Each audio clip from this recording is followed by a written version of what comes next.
Hello, and welcome to Enlightened Empaths, your community for the spiritually awakened. Today, Denise and I are going to be talking about soul contracts. I'm sure many of you have heard the term soul contract.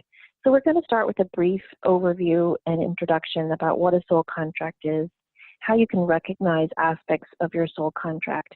But the goal of our show today is to talk about how these soul contracts, while they are predestined, do not bind you to a destined outcome. So the point we're trying to drive home in this hour is that you can change, amend, and alter your soul contract in your life right now, today. So I thought we could start, Denise, with a little definition of what a soul contract is. I have my definition that I wrote down in my notes, but I'd love to hear your definition too. I wrote down that a soul contract is an agreement to work on issues, patterns, and karma that we create before we incarnate with our team. Yes, and I agree with that entirely. And I think the important part to consider in that is when the pre-incarnation decisions or contracts, we chose who we would be, who our family is, where and when we would be born. And people have argued that, well, why would someone choose to be born into a war-torn country or born severely disabled or born? And what I've always found from spirit and from research is that there were lessons that come with that lifestyle or that choice that really progress your soul at a much faster rate. Being a special ed teacher for so many years, that was something when I worked with profoundly impaired children, I would think, oh my goodness, how could they have chosen this? But the ripple effect and the impact that those children have had on so many other people, that causes a really wide perimeter of how many people are affected by those contracts. Yeah, and the way I look at it is that before we decide to reincarnate, we sit down. You can picture a conference table in a corporate office building. You can picture a picnic table at a park, whatever. But I just always have this image of me sitting down with my team of guides, and we've got all these blueprints and these maps, and we go over, okay, here's what you did great in your other lifetimes. Here's where you didn't do so great, Sam, and here's what we really want you to work on in this lifetime you're about to jump into, so that you can really grow and learn more about unconditional love and self-love. And I feel like then the guides present you with some options. And I feel like this is just my opinion and what I've been shown in readings. I do feel that we're given an easy option, an intermediate option, and an advanced hardcore kick-ass option. And I think it's kind of like, you know, if you think about with exercising, like if you want to lose 5 pounds this year, you can do that pretty easily. But if you want to lose 5 pounds this month, that's going to take a lot more hardcore work. And so if you choose the easier option, that's fine, but it's probably going to take more lifetimes to really get those lessons learned. Whereas if you take the advanced road, you might be able to get a lot of those lessons down in one lifetime. Again, it all goes back to free will. And so then I think we negotiate out, okay, well, if I really want to learn how to work on such and such, I'm going to need to be indoctrinated first with parents who teach such and such or program me to be open to this lesson or that lesson.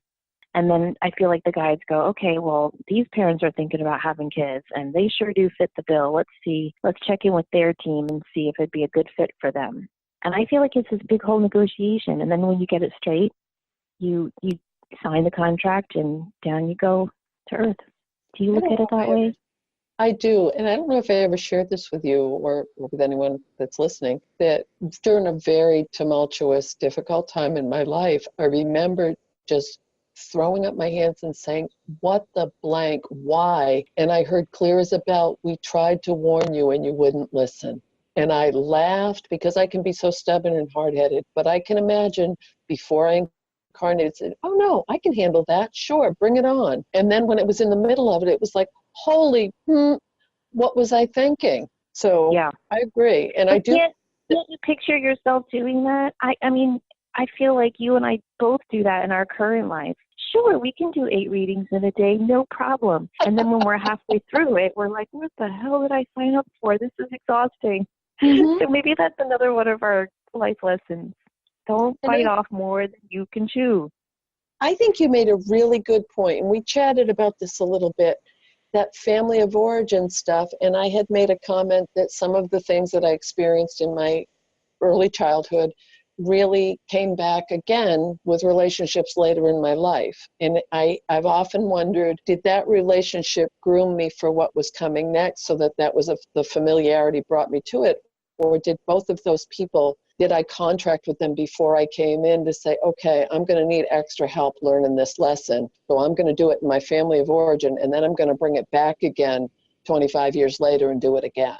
Yeah, I have a really good example, I think, to illustrate that. I have a client who is incredibly beautiful and educated and bright and very, very, very successful in her career. She walks into a room and you're kind of like, oh shit, I better sit up straighter. You know those types of people? Yes. And so she makes at least 6 figures. She's got it all going on. She's dating a married man and has been for like 12 years. And he's not leaving his wife.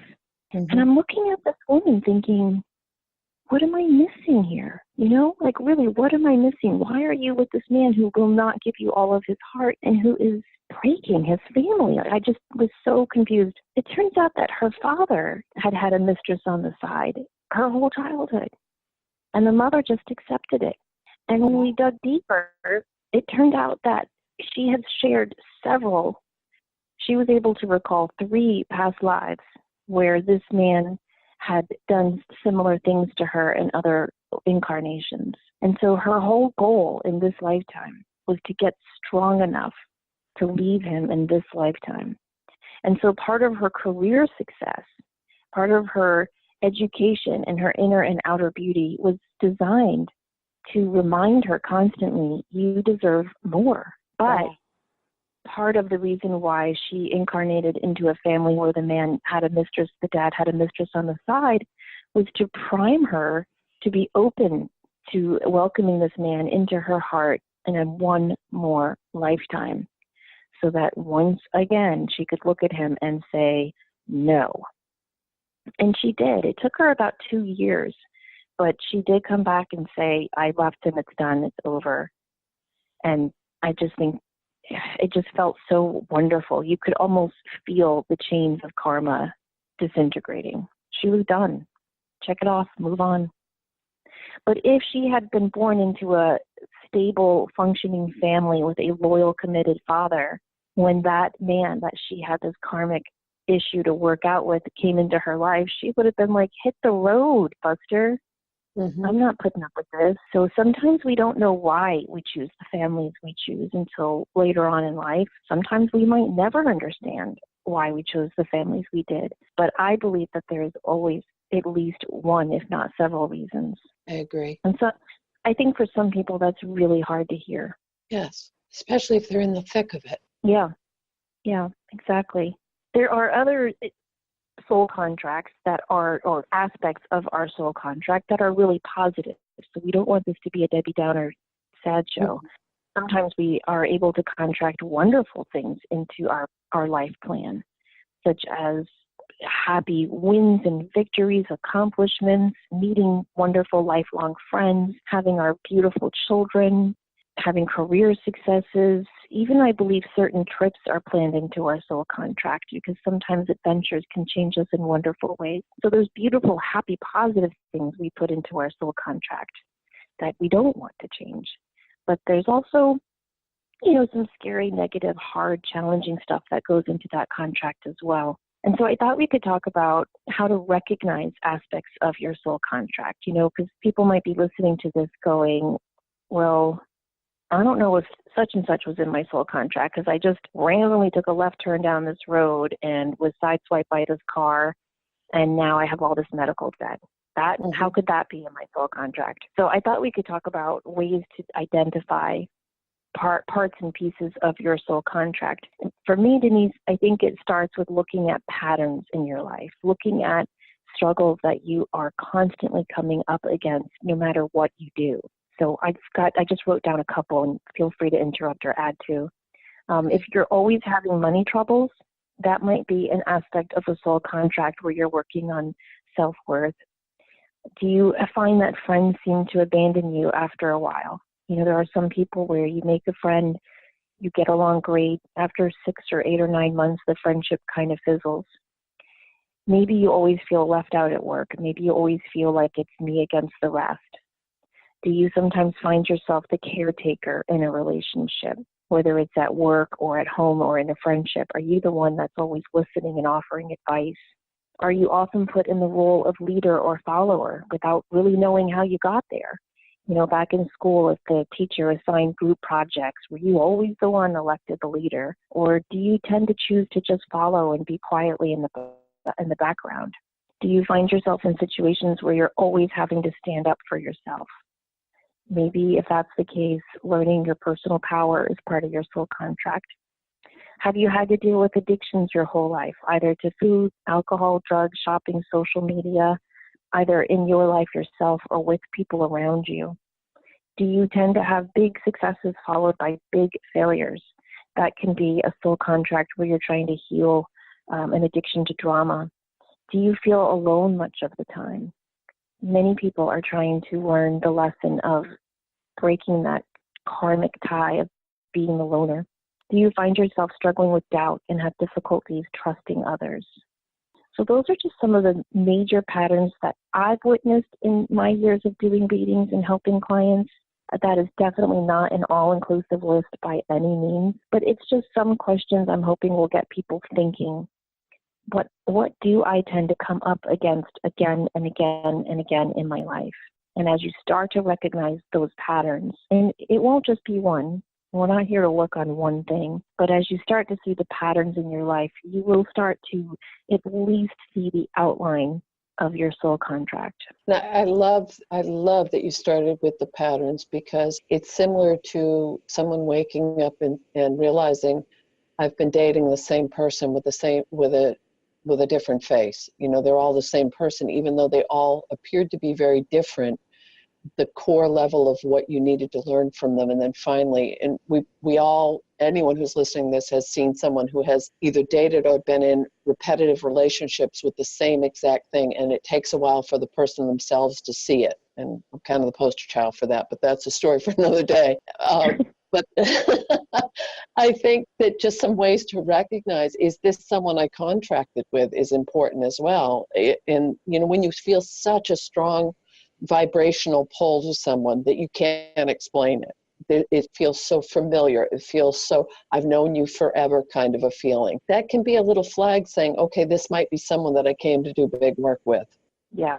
And another key can be, you know, do you feel extra sensitive around someone? Do you feel like offended more easily? Or if they say something, does it hurt you more than it normally would in another relationship? And we're talking to empaths here, and we are empaths, so we feel everything at that level. But I think we've all met people that they'll say something, and it's either just the way they say it, or it just hits so much harder, and we feel more sensitive or vulnerable. That can be another sign. Having intense dreams about someone, that you meet someone, and it's interesting, as I talked to someone earlier today, I was doing a reading, and she mentioned that. She said, I am having these off-the-charts dreams about, and she described this, and that was immediately what popped into my head, is they've done this dance so many times together, and he's trying to get her attention and say, look, I'm back, pay attention.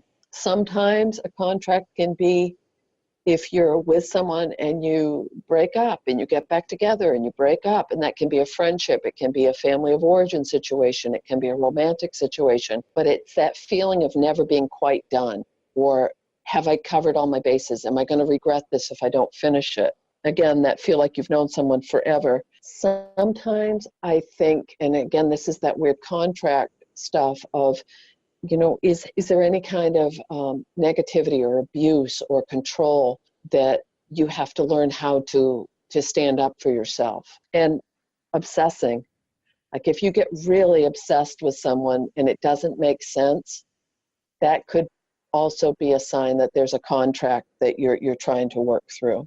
And break, because that's never a good emotion to have. Right, right. And I think some of those were negative, but some of them are, when I'm going to use our example that we use all the time is, what the hell were the chances that we'd sit next to each other and become such dear friends so quickly? I I mean, know. we're very different people, Yeah. but it's a beautiful friendship. And I know we have a contract for a lot of the things that we're doing now. And that's one of those Yep. uplifting, happy, supportive, kind contracts that we all want to bring more of those into our lives. I totally agree. Yeah, and it's important that we keep emphasizing that there are aspects of these little contracts that are just so wonderful and happy and uplifting and supportive and positive. But for the negative ones, it's important to also remember that we are not here to bind ourselves to these patterns. We are here to recognize them, learn from them, and then release them. I had a client this summer, Denise, who has been in an unhappy marriage for 40 plus years. He's a Oh, much older man now, and I don't think he's ever been happy with his wife. And I said to him, you need to work on enjoying your retirement. You need to work on finding joy again. And he said, no, I really think that I contracted to help her in this lifetime, and I'm just surrendering to it. And there was nothing I could say that would change his mind. I don't think that's true. I really don't. I think if someone is stealing your joy, even if you are contracted to mate with them, to marry them, to live with them in some capacity and work through that contract, there's no reason why you have to drag that contract out for 40 plus years. mm-hmm. And that goes with careers too. How many people do we know who are contracted to their careers even though they are draining them dry of joy? And that's interesting you bring that one up, because I just got a flash of a woman that I know who highly sensitive, highly creative, and I'm worried about her physical health because of the toxicity of the job she's in. Very intelligent woman, and she can't quite break away. She can't justify breaking away, but knows that she has to because of the impact it's having on her health and all of her other relationships. So to me, that's again exactly what you just said. She contracted to that career, to that drama, to that lifestyle of taking care of it for people, but it's not always easy to get out of those as well. Like, people can say, oh, well, just go get another job. It's not always Right. that easy. No, it's definitely, and it's not, none of this is easy. It's not easy to leave a career. It's not easy to leave a relationship. None of it is easy. But I do believe that when you recognize the pattern, you recognize that it is no longer serving your higher self, you announce and declare to the universe that you are ready to release this, then I think the universe starts to work in your favor. And it doesn't happen overnight or in 2 weeks. It takes time. But I do think that the universe starts to bring people into your life that will help usher you into a new chapter of your life. I think that's part of the reason why you and I met, because we were ready to enter a new chapter of our lives with our friendships and with our career stuff. And so I think the universe works in magical, mysterious ways, but it will always wait for you to say, yes, I'm ready. Show me the door. Which is that disclaimer. We're all blessed with choice and free will. So no matter Yeah. whatever you contracted with whoever you contracted with, we've all been gifted with that gift. I mean, there's no other way to put it, is that you might be on this road with someone and go through all this and say, but I contracted, I know he's my soulmate, I know she's my whatever. You always have the choice to switch that out. And that can be a big part of the contract and the lesson as well. Is this the time you're going to break the pattern? Similar to what you said about the woman with the married man. Mm-hmm. I mean, I know for a fact I have many, many, many lifetimes with my ex-husband. I know that. I've done the work. And this was the lifetime I chose to switch some things around. And I think we've done that with friendships, with the relationships we have with our children. And I shared this before. I know one of my children from another past life, and he was an orphan, and I ran the orphanage. So to come back and have such a strong bond as a mother and a son, that's big karmic work. And that's happy, positive karma at work too, which is so and nice. healing. And I think that that's one of the major reasons we'll contract is to heal. And whether Mm-hmm. the friend or a family or a lover or a partner, these are the people who show up to help you with those life lessons, to clear the blocks from your past. Or they show up with divine timing, all the synchronicity of exactly what you needed to learn at the time. Poof, there's this person, or needing to give you that nudge. Equally, they may be the people who are the catalyst to help you through some of the most painful part of your life. Exactly. Our soul contract is not geared to be a pain in our ass. Our soul contract is designed to help us learn unconditional love in all its facets. And oftentimes it is the challenging person that is our greatest teacher in terms of what love is and what love isn't. Our soul contract is also here to show us where we are in our soul development. And I think that's important to recognize when we get stuck in that pattern of judgment. Everybody is working at a different evolutionary level of their soul development. And so we can't judge people who are walking a different path from us, because we're all here at different levels of what we're trying to learn. Mm-hmm. And the same falls true for us. We can't judge ourselves. You can spend the rest of your life living in what if and regret. That's your choice. But it's not going to do you a damn bit of good.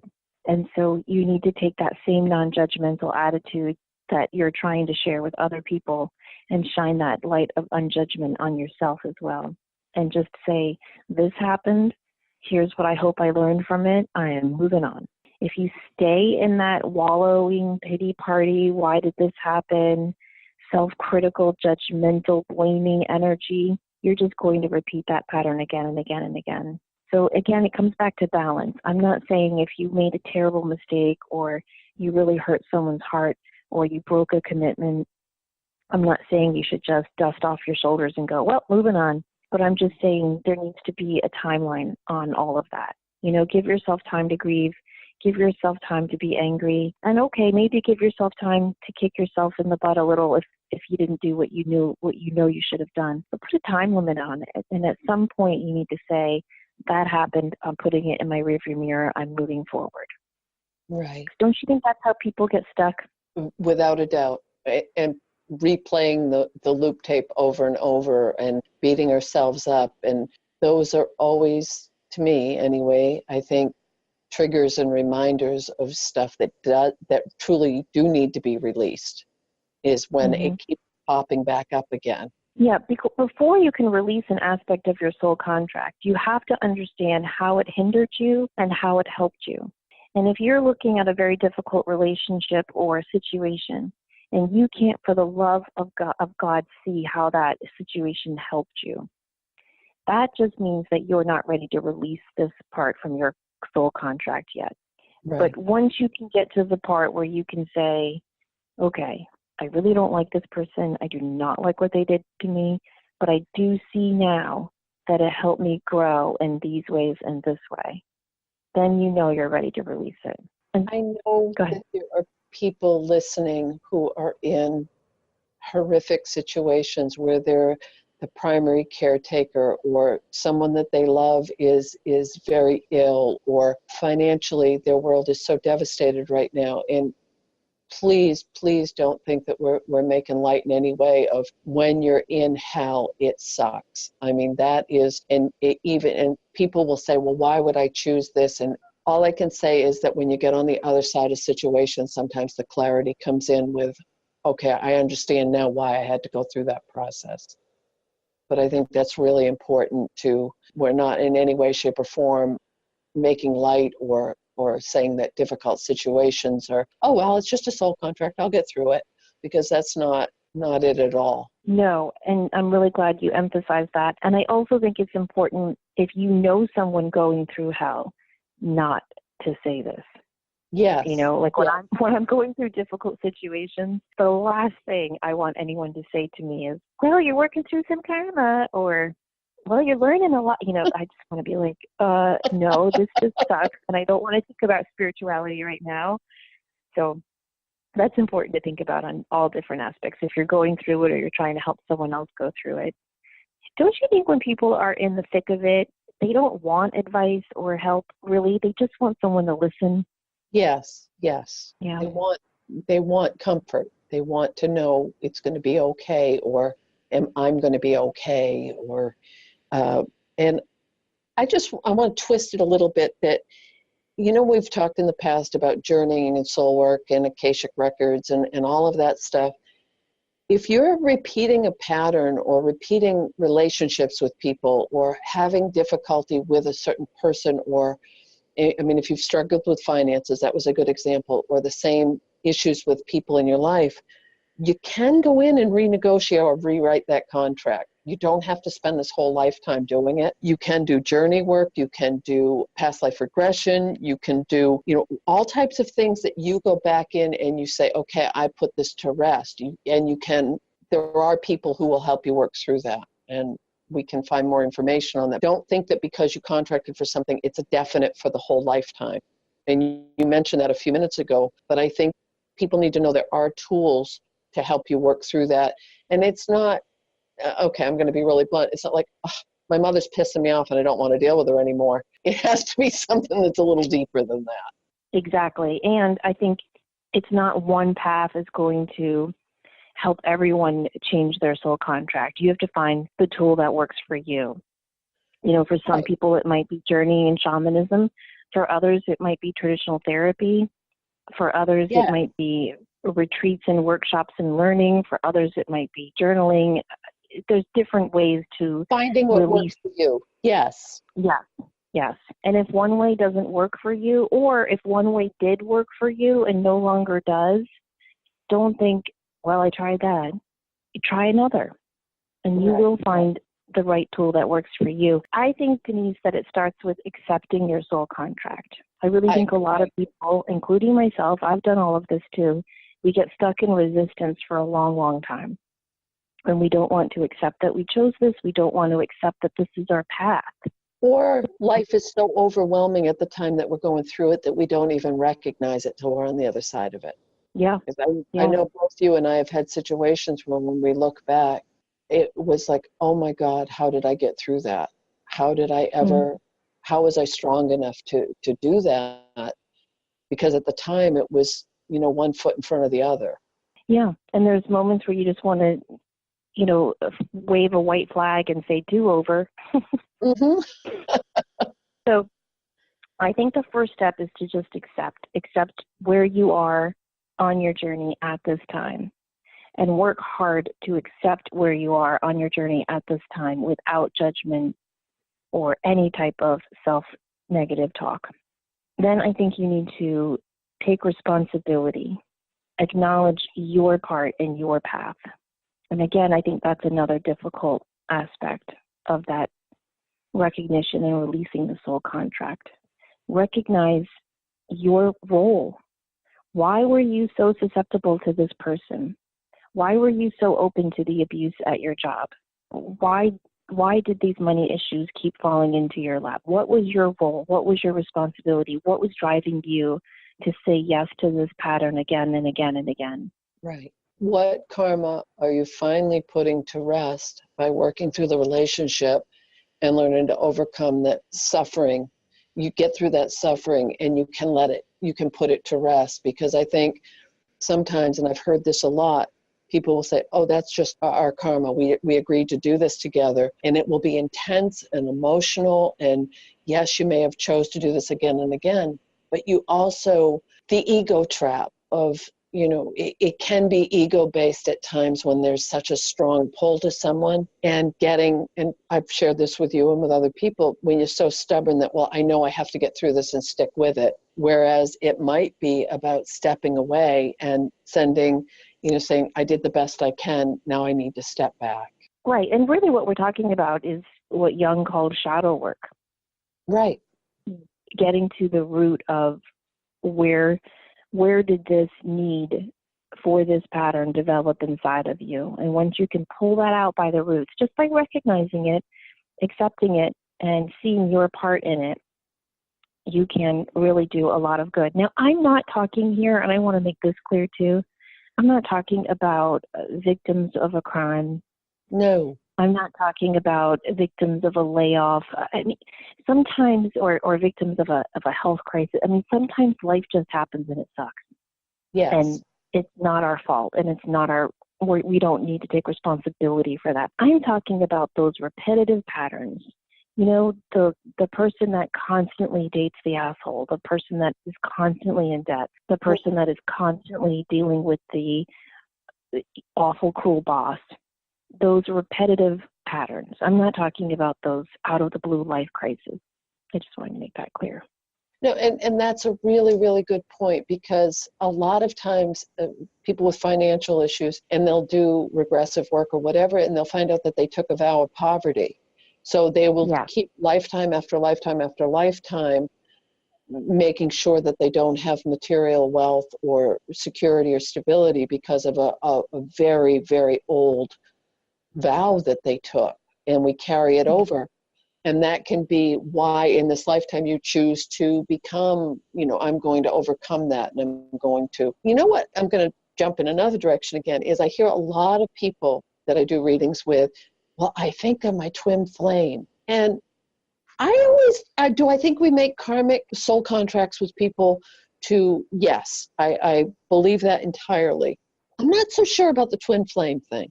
No, me neither. And I think people get really trapped and stuck in this idea. I think I see people have more heartache over this idea. Either they are holding out for this mythological idea of this twin flame, or they'll find somebody that's great and wonderful, but they'll turn them into this twin flame. And then when they lose that person, either through death or a breakup, they feel that their life is over. Right. I don't think it's ever good. I think it sets you up for heartache when you pin so much on one person.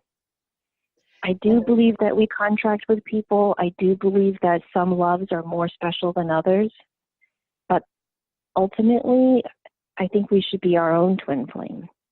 And the union that we should seek is with us and our higher selves, and ultimately with our higher power. And it may not be romance. It may be, I think we can have multiple people that resonate with us at that level. That it might be a dear friend that you can talk to for hours without ever running out of things to say, and you think alike, and you finish each other's sentence, and the relationship always continues to evolve and grow and goes deeper and deeper and deeper. It can be getting a sense of wholeness from someone else, or knowing that the relationship has a sacredness to it because of the depth and the reciprocity between the two of you. But I agree with you entirely that I think that I've seen some beautiful, beautiful relationships, and people will, for one reason or another, say, well, she's wonderful, or he's incredible, but he's not my twin flame. And to lose out on a beautiful relationship because you may think there's someone better coming. I think there's something to be said about being present where you are and truly deciding that don't allow it. You described that beautifully by saying don't let something mythological or gear you towards leaving something that can be fantastic, that you might get a different level of soul growth from. And I'm not saying settle. I am not saying settle or stay in a situation where know it doesn't resonate and this isn't the person that you came to love dearly. That's not, but it just concerns me that we keep raising the bar. And as highly sensitive people, when we do contract with someone or have a soul contract, our relationships can be so intense that I think it can keep us places we might need to step away from, but it can also prevent us from getting as close as we can be. Does that make any sense? Yes, it does. There's a movie that really illustrated what you're saying perfectly for me. Have you seen Love Actually? No. It's not like a deep or serious movie, but if you need to see it, Denise. I'm going to make that your homework assignment. It's such a sweet, fun movie. But it's about people looking for love, and at the end, they find it all in different ways. Laura Linney, for example, plays a character who has to take care of her brother who has some special needs. And at the end of the movie, she realizes that's her true love. Like, that's her love. That's who she loves being with. There's an aging rock and roll star in the movie, and he's just all over the place and hilarious. And at the end of the movie, he realized his manager is his love.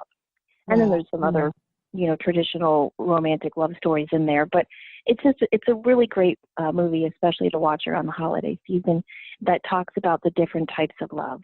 And I think that's a really, really good point, because the people that we stay connected with or that we attract when we're most being ourselves, when we're being our truest selves, when we're in our zone, when we're, laughing too loud, or, smiling, or just when we feel so much like us, I think that opens that door to bringing in people that we recognize on a soul level. I agree. Now, another way I think that you can remove yourself from aspects of the soul contract that you no longer want to participate in is cord cutting. I don't think enough can be said for that type of meditation journeying. We, on my other podcast, Psychic Teachers, we were reading a story someone sent to us on air, and she wrote how she has a really difficult relationship with her in-laws. And so she decided to do a cord cutting meditation. But when she did the meditation, she saw the negative cords between her and her in-laws, but she also saw the positive cords. And so she cut the negative cords, and then she visualized herself dusting off the positive ones and sending them love. And she said it was almost miraculous how quickly and beautifully that relationship changed, and now they get along very well. So that aspect is something to think about, in addition to the other traditional routes we mentioned, such as therapy and journeying and journaling. Right. Don't forget cord cutting. I think another way to remove yourself from aspects of your contract is to forgive yourself in all directions of time. I think that's really important to add that. You could just simply write down what it is you want to release yourself from. Like, I release myself from this pattern of, I release this karma, I forgive this karma, and I heal this karma in all directions of time. When you add that phrase, it does help to bring into account, like you were saying before, the vows of poverty or chastity. Right. And you can release it in a lot of different ways. You can write it on a piece of paper, you can bury it, you can walk across a bridge and throw it into running water. You can put it in a box, and whatever symbolizes releasing to you. Right. And I think that allows you to take more responsibility for your life and not put the blame on someone else or a contract. Because the bottom line is, these contracts are promises we make to ourselves. Before we come in, we get together and we make these promises. I'm going to do this. I'm going to learn that. Some of the things we might see as soul contracts might be things that we made a promise to ourselves when we were little tiny people. I'm going to always behave and be quiet so that, daddy's happy, or whatever it might be. So some of the stuff from little kids that we've chosen might be the initial start of a contract, or a memory of a contract, but it could also be just something that we've been programmed with. And I think it's good, too, to do some reflection on what your life review will look like. I don't think we should wait until we do cross over 100 years from now. I think we should. Damn, I'm going to be old. I'm such a superstitious person. But I think that we should think about that throughout our lifetime. What will my life review look like? And think about aspects of your life that will make you proud, and aspects of your life that you would like to change. That will help you, I think, to shift. I was doing a reading yesterday, and it wasn't like a very specific validation, like your mother is glad you wear the ruby ring she gave you, but it was just a lovely validation for me. This mom was coming through, and it was funny because first the client's uncle came through, and she said, "Oh, that's my mother's brother." And the whole time I could feel the mom there, and I'm like, your you're her mom. Like, you need to come through, not the uncle. And she was like, well, I just want to let everyone have their chance. You know, she was one of those people, just Yeah. very, very sweet. So finally she came through and she did give some nice validations. But at the end, she said, I never knew how much of a difference I made in my lifetime. Wow. And she said, I hope my daughter knows that the work she's doing is making a difference too. Wow. But That's the beautiful. woman's energy was just so gentle and quiet and soft-spoken. And, you know, she wasn't a stay-at-home mom. She worked, but she had that energy of just someone who was always in the home and just always in the background, just focusing on her family. But you knew she was the steady, constant source. She was the one that kept everything together. And I think in her life review, she was stunned to realize that her life was just as impactful, if not more, than, say, policy-changing justice, Supreme Court justice, or, you know, a rock and roll singer who shakes up the world, or a writer who wins awards and changes the way we think. I think she was very, very surprised to see that her quiet, simple life was very, very important. And I don't know, it was just a nice reminder for me. It's a beautiful reminder, and it also correlates so closely with so many. This has been very, very constant and prevalent the last month, I'd say. It keeps coming up that there's this sense of urgency, there's this intensity. I want to make the most of my time left on the planet. But with that, there's also this, it's come up in several readings for me. When you get to the end of the game and look back, is this something that you're going to regret? Have you looked at this from every perspective? Are you ready to put it to rest? And I think that what you just said is so, so important, because not to live in the future of what might, could, should, but to think, being present, is this something that's going to bring me joy when I look back on it? Or will it plant that seed of regret or remorse or worry or stress? You know, another theme I keep getting in readings, besides the one you mentioned, is people will ask me, I feel like I'm here to do something really big. What is it? Mm-hmm. And I think we're all here to do something really big. And how that looks in life. What you just said about that lady. Yes. Right. Yes. Yes. And I think people need to start to reframe the way they look at a big life, because a big life isn't always all it's cracked up to be. A big life can just be always having a big and open heart, but still standing in your power and setting good boundaries. That can be a big, beautiful life. And we don't know the impact that we're having.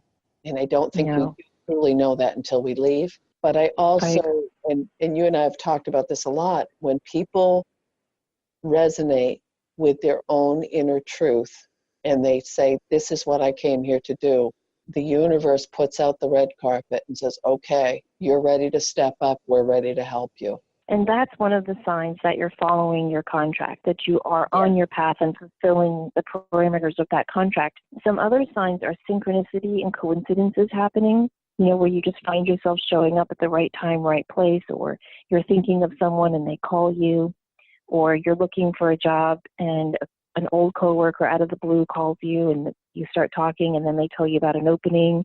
Those types of things, small and subtle as they might be, are wonderful, powerful signs that you are on your contract. People showing up at the right time to help or just say something right at the right time. Even if you're just in line at the grocery store and you start up a conversation with someone and they say something so profound it kind of makes you have an aha moment, that's a sign. You might have dreams where you get clues or images or metaphors in your dream that help you see your life and your circumstances in a clear way. You might see number sequences. You might see a lot of signs in nature. These are all clues that you are fulfilling your contract. Mm-hmm. And sometimes these things will happen when you are in the thick of it. You know, when you are just really thinking, I am so off my path. I have a friend who really feels like she's very much off her path. And I keep trying to tell her, no, like, this is it. You know, like, you've been preparing your whole life for this moment. This is the moment where you're going to show yourself what you're made of. And she started to see number sequences everywhere. The clock will say 111, then it'll say 222. She'll go to a store and she'll get $3.33 in change. Those are very, very small, insignificant, but it's still a very powerful sign that she is doing what she is here to do, even though it's hard and difficult at this time. So these signs and synchronicities aren't going to show up when you're feeling like Julie Andrews singing on the hills. They're going to show up often when you're feeling like you are so off your path, you can't even find the map. Right. And a good point with that is so many contracts, relationships, they're going to test you big time. And the key is to change the way you look at it, change your response, change. So if you're beating your head against the wall and the same thing keeps coming up over and over and over again, all those signs that Samantha just mentioned, but also look within at what do I need to do to change me? How can I change my reaction to this? And as hokey or as beautiful, however you want to look at this, by breathing love into it, by sending love back, by sending healing to yourself, that helps make it a gentler transition. Beating ourselves up doesn't work. No. There's a lot of good books out there on soul contracts. I also really like Carolyn Mace's work on sacred contracts and archetypes. That was a really great book for me to help me identify patterns. Daniel McKinnon has written a lot on soul contracts, so there's some really good books out there that you can look into. But again, I really do think some inner meditation and deep reflection is the best way to learn more about your own personal contract. So we hope we've given you a lot of food for thought this week. We have a wonderful guest to bring to you soon, so please keep tuning in. If you want more information about us, you can find me at SamanthaFey.com, F-E-Y. Denise is at thegratefulmessenger.com, and you can find all of our services and information, all sorts of recommended reading and good stuff on our website. If you like the show, please tell a friend or leave us a review on iTunes. It helps people to find us. Don't forget, we are now on Spotify. And are we on YouTube? Oh, yeah, we're on YouTube and Google Play. Okay, and Google Play. Okay, good. I thought so. Denise handles all of that. She's wonderful at that. So you can find us in lots of different ways, and we sure do love hearing from you. If you have a question or story that you want to share for our next community connections, please reach out to us, enlightenedempaths@gmail.com, or you can message us on Facebook, Enlightened Empaths. And we hope you check us out on Facebook. We are trying to get so much better at posting lots of fun links and stories and articles and some cute cartoons and some helpful information as well. In the meantime, don't forget to always show up, do great work, and share your light. Bye-bye, everyone. Bye-bye.